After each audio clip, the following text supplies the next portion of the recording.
आज करेंगे lesson number 2, 12th class book, लो spring. लो spring,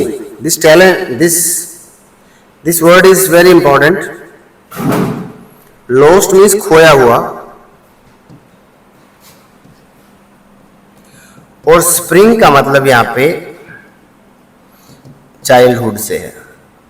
बचपन जो हाथ से निकल गया, जिसका यूज नहीं हो पाया, बचपन जो खो गया. Why do you do this, ये काम तुम क्यों करते हो. दिस मतलब rag picking. This here means scavenging और सिंपल वर्ड में रैग पिकिंग. ये कूड़ा बीनने का काम क्यों करते हो तुम इतने छोटे बच्चे. मैंने साहिब से पूछा. लेखिका ने, आई कौन है, narrator. whom I encounter means face, यहाँ पे मीट, जिससे मैं मिलती हूँ रोज, एवरी मॉर्निंग, सुबह, वो रैग पिकिंग कर रहा होता है फॉर गोल्ड. गोल्ड मीन्स यहाँ पे मनी. गार्बेज का मतलब कूड़ा कचरा, रसोई का कूड़ा होता है. Dumps of my neighbourhood, dumps का मतलब यहाँ पे हीप्स, ढेर, कूड़े के ढेर जो मेरे अड़ोस पड़ोस में है. Sahib left his home long ago, Sahib ने अपना घर छोड़ दिया था बहुत पहले ही. सेट अमिड ग्रीन फील्ड्स, इसका घर हरे भरे खेतों में होता था. ढाका में, ढाका जो कैपिटल है बांग्लादेश की, उसका home is not even distant memory, उसे अपने होम के बारे में ज्यादा कुछ नहीं पता. देयर वर मेनी स्टॉर्म्स, बहुत से तूफान आते थे. Swept their fields and homes, जिसकी वजह से उनका घर खेत सब बाढ़ में बह गए. His mother tells him, माँ ने उसे बताया, that is why they left looking for gold, यही कारण था कि उन्होंने गांव छोड़ दिया और पैसे की तलाश में. यहाँ गोल्ड का मतलब लाइवलीहुड, आजीविका, रोजी रोटी के चक्कर में शहर में आ गए जहां वो अब रहता है. I have nothing else to do, मुझे पास और कोई काम नहीं है. उसने पूछा है तुम ये क्यों करते हो, रैग पिकिंग का कार्य है. रैग पिकिंग क्यों करते हो, मेरे पास और कुछ काम नहीं है. He mutters, mutter means says, looking away, इधर कहीं दूर, नजरें ना मिलाते हुए. मैंने बोला गो टू स्कूल, स्कूल जाओ, मैंने कहा मजाक करते हुए. Realising immediately how hollow, hollow means खोखली, नकली. मेरी एडवाइस कितनी खोखली लग रही थी. Sound means appear, look. Sound का मतलब लगना भी होता है, साउंड का मतलब आवाज भी होता है. यहाँ पे साउंड का वर्ब है. साउंड मीन्स लगना. It sounds good, it looks good, ये अच्छी लग रही है बात आपकी. There is no school in my neighbourhood, मेरे पड़ोस में स्कूल ही नहीं है. व्हेन दे बिल्ड वन, जब वे स्कूल बनाएंगे मैं जाऊंगा. अगर मैंने स्कूल बनाया तो उसने कहा, लेखिका बोली, मैं स्कूल बनाऊंगी तो क्या तुम आओगे. मैंने मजाक करते हुए कहा. ए फ्यू डेज लेटर, कुछ दिन बाद, मैंने जब वो मेरे पास दौड़ के आया और कहने लगा, मैडम आपका स्कूल बन गया क्या. तो मैंने बोला, it takes longer to build a school, school बनाना कोई बच्चों का खेल नहीं है बच्चे, इसमें टाइम लगता है. एम्बैरस, शर्मिंदा, मैं बड़ी शर्मिंदा हुई, शर्मसार हुई. हैविंग मेड ए प्रॉमिस, मैंने एक ऐसा वादा कर दिया, that I didn't mean to, जो मेरा पूरा करने का अर्थ नहीं था. बट प्रोमिसेस लाइक माइन, मेरे जैसे वादे अबाउंड में भरे पड़े हैं उसकी दुनिया में, उसके अंधकार में. डार्क वर्ल्ड, ग्लूमी, सैड, उसकी दुनिया बड़ी दुखद है. After months of knowing him, मैंने कई महीने उससे मेरी जान पहचान होगी. मैंने उससे पूछा, बेटे तेरे नाम क्या है. उसने बताया, साहिब आलम. उसने बताया, अनाउंसमेंट टेल्स, उसने मुझे बताया. He does not know even what does it mean, उसे अपने नाम का अर्थ नहीं पता. लॉर्ड ऑफ द यूनिवर्स, दुनिया का मालिक. Would you have heard of believing, ये उसको बेचारे को पता नहीं है कि मेरे नाम का अर्थ क्या है. Even if she didn't, he will throw them away, तो उसने कहा, चप्पल क्यों नहीं पहनते हो. Wearing shoes that do not match, अगर एक बच्चा बोला, अगर इसके पास जूते होते भी ना मैडम, ये उन्हें दूर फेंक देता, एक ने बोला. और वो अपने पैरों को इधर उधर करने लगा. जूते पहनने का यहाँ ट्रेंड नहीं है. Children walking barefoot in cities, ये बच्चे नंगे पांव कूड़े में, कचरे में, गांव के रोडों पे घूमते, मैंने देखा है. It is not lack of money, जरूरी नहीं इनके पास पैसा नहीं, इनकी तो परंपरा है, इनका ये स्वभाव है नंगे पांव रहना. एक ने बोला, is this only an excuse, क्या ये एक बहाना है उस गरीबी की, परपेचुअल में परमानेंट गरीबी को छिपाने का, state of poverty. I remember a story, मुझे याद आ गई, एक आदमी जिसके पास जूते नहीं थे, वो रोज मंदिर आता था, पूजा करता था, भगवान से कहता था भगवान मुझे जूते दे दे, जूते दे दे। फिर उसको एक दिन जूते मिल गए, तो फिर भगवान बोला अभी इससे चोरी नहीं होने चाहिए, अगर चोरी हो गई तो मेरे पास दोबारा कहां से आएंगे, ये वो ऐसी ऐसी गरीबों की कहानियां होती हैं। चलो कोई बात नहीं, ये सब चलता रहता है। अब 10,000 रैग पिकर कहां रह रहे हैं?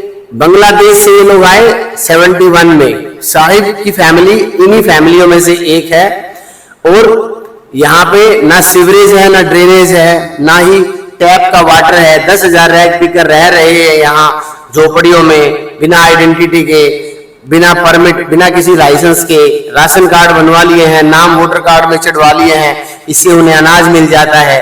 Food is more important for survival than identity. पहचान गई भाड़ में, रोटी मिलना जरूरी है। In the end of the day ये वो सब चीजें, तो ये चल रहा है यहाँ। Garbage to them is gold, garbage इनके लिए सोने के माफिक है। It is their daily bread, ये उनकी रोजमर्रा की रोजी रोटी है। A roof over their head, सिर पे छत है। Even if it is more important, चाहे छत टपक रही हो, और एक बच्चे के लिए तो ये बहुत बड़ी बात है। आई समटाइम फाइंड ए रूपी, कभी कभी 1 रुपया भी मिल जाता है, और कभी कभी 10 रुपए भी मिल जाते हैं। साहिब कहता है उसकी आंखों में चमक आ गई, और जब 1 रुपया मिलता है तो हमें लगता है और मिलेंगे, तो हम और उत्साह के साथ फिर पूरा बीनते हैं, right. It seems that for children garbage has a meaning different from that of their parents. Parents के लिए ये सर्वाइवल का माध्यम है, और बच्चों के लिए इसमें बड़ी हैरानी की चीजें, कभी कभी हैरान कर देने वाली चीजें मिल जाती है। रुपया मिल गया, जैसे वन विंटर मॉर्निंग मैंने साहिब को देखा, खड़ा हुआ था गेट के पास, और वो देख रहा था कुछ बच्चों को टेनिस खेलते हुए। गेट कीपर उसे वो कहता है कभी कभी मुझे अंदर आने देता है, तो दूसरों को टेनिस प्ले करते देखता है, तो उसका भी इच्छा होती है कि कभी कभी मुझे भी मौका मिल जाए। तो फिर वो मैंने देखा कि इसने किसी के उतारे हुए जूते पहने हैं जो किसी अमीर ज्यादा ने फेंक रखे थे, तो नंगे पांव घूमने से तो अच्छा है कि जूते पहने हुए हैं। तो जूतों वाली बात आ गई कि जूते ये पहनते हैं या नहीं। एक सुबह मैंने जो है on the way to milk booth, मैं मिल्क बूथ जा रही थी, तो उसने हाथ में कनस्तर उठा रखा था। मैंने पूछा क्या कर रहे हो? Now I work in the tea stall, अब मैं एक चाय की दुकान पे काम करता हूँ, रोड के उस पार है वो। उसने कहा pointing to a distance, I am paid 800 rupees. Madam ji 800 रुपए मिलते हैं, और सुबह शाम दोपहर का खाना मिलता है। अब लेकिन क्वेश्चन है क्या इसे ये जॉब पसंद है? पसंद को छोड़ो, अब करना पड़ता, मजबूरी है। लेकिन अब उसका वो केयर फ्री लुक नहीं है जैसे पहले बचपन में वो मस्ती से अपना काम करता था। ये स्टील का जो डब्बा है ये ज्यादा भारी है उस प्लास्टिक के बैग से जो वो अपने कंधों पे लेके घूमता था, क्योंकि वो अपना बैग स्वेच्छा से उठाता था, अपनी मर्जी से, खुशी से उठाता था, उसमें उसको मजा आता था। यहाँ पे मकान मालिक, दुकान के मालिक ने मजबूरी से इसके ऊपर लाद रखा है। द बैग वॉज हिज, ये बैग इसका अपना होता था, और ये जो कनेस्टर है ये किसी सेठ का है जिस जो चाय की दुकान वाला है। Saheb no longer his own master, this is important. मर्जी का मालिक नहीं है वो अपनी, अब वो किसी का गुलाम है, स्लेव है, सर्वेंट है, सर्वेंट बन गया है, किसी का छोटू बन गया है। Now the most important part of this lesson is summarise, how to summarise. The narrator meets Sahib, a young boy who is a rag picker. बिल्कुल सिंपल लैंग्वेज में नरेटर, लेखिका मिलती है एक लड़के से जिसका नाम साहिब है, जो एक छोटा लड़का है और जो रैग पिकिंग करता है। उससे पूछती है, she asks him, rag picking क्यों करता है और स्कूल में क्यों नहीं जाता? लड़का जवाब देता है, मैडम जी मेरे अड़ोस पड़ोस में कोई स्कूल नहीं है। फिर वो उसको कहती है, अगर मैं स्कूल खोलूंगी तो क्या तुम स्कूल में आओगे? वो कहता है हाँ मैं आऊंगा। अगले दिन साहिब लेखिका के पास कोई आता है और उससे पूछता है, मैडम जी आपका स्कूल खुल गया क्या? तो मैडम जी बोलती है, स्कूल खोलने में बेटे टाइम लगता है, स्कूल बातों से नहीं खुलता। नरेटर पछताती है कि मैंने ऐसा वादा कर दिया एक छोटे से बच्चे के सामने जो मैं पूरा नहीं कर सकती। दीज रैग पिकिंग बॉयज जो है ना, घर से बहुत जल्दी सुबह सुबह निकलते हैं कूड़ा इकट्ठा करने के लिए। एंड दे हैव बीन, कूड़ा के ढेर जो यहाँ वहां ढेर जो यहाँ वहां पड़े हुए हैं, पूरे शहर में बिखरे हुए हैं। देयर इज ए ट्रेडिशन, दूसरी बात, इस सर्कल में जो ये बच्चे हैं इनकी एक ट्रेडिशन है, ये रैग पिकर जूते नहीं पहनते, नंगे पांव रहते हैं, चाहे जूते अवेलेबल हो तो भी नहीं पहनते, कहते जूते पहनेंगे तो फट जाएंगे। 10,000 रैग पिकर सीमापुरी में रह रहे हैं और ये रह रहे हैं 1971 से, जैसा कि उसमें लिखा हुआ है। These people have been living here for approximately 30, आज की डेट में देखिए तो 32 ईयर्स हो गए, ठीक है। They have got ration card बनवा लिया, आईडी प्रूफ बनवा लिया, इससे उनको राशन मिल रहा है। और इनकी मिट्टी के झोपड़े हैं, तिरपाल की छत है, छत कभी कभी टपकती भी है। ये लोग पहले ढाका में रहते थे जो बांग्लादेश में है, लेकिन बार बार आने वाले तूफानों ने और प्राकृतिक आपदाओं ने इन्हें विवश किया और इन्होंने अपने घर छोड़ दिए आजीविका की तलाश में, रोटी की तलाश में, रोजी रोटी के तलाश में घर छोड़ दिए। अब ये दिल्ली में रह रहे हैं, यहाँ जैसे तैसे करके इन झोपड़ियों में सेट हो गए हैं। These people, for these people food and shelter more important than identity. Identity का यहाँ क्राइसिस नहीं है, यहाँ फूड और शेल्टर का क्राइसिस है। There is no proper drainage, यहाँ ना नालियां हैं, ना सीवरेज है इनके लोकेलिटी में, ना ही रनिंग टैप वाटर है, रनिंग टैप वाटर। इनके नलों में पानी नहीं आता, लेकिन ये फिर भी खुश हैं। It is the means of garbage is gold for them, garbage इनके लिए सोना है, सोना मतलब पैसा।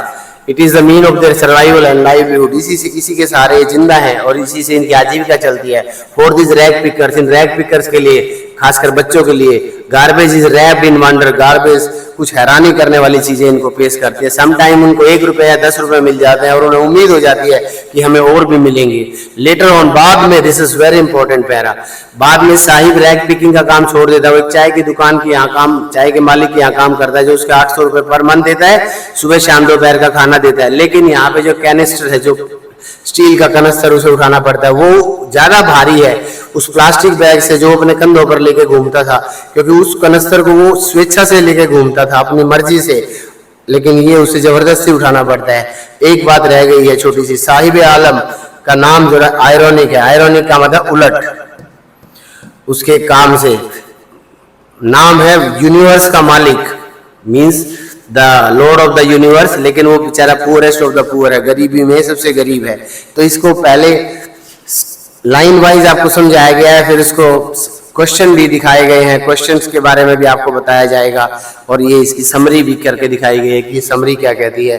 So do learn and do study all the important aspect for your better result.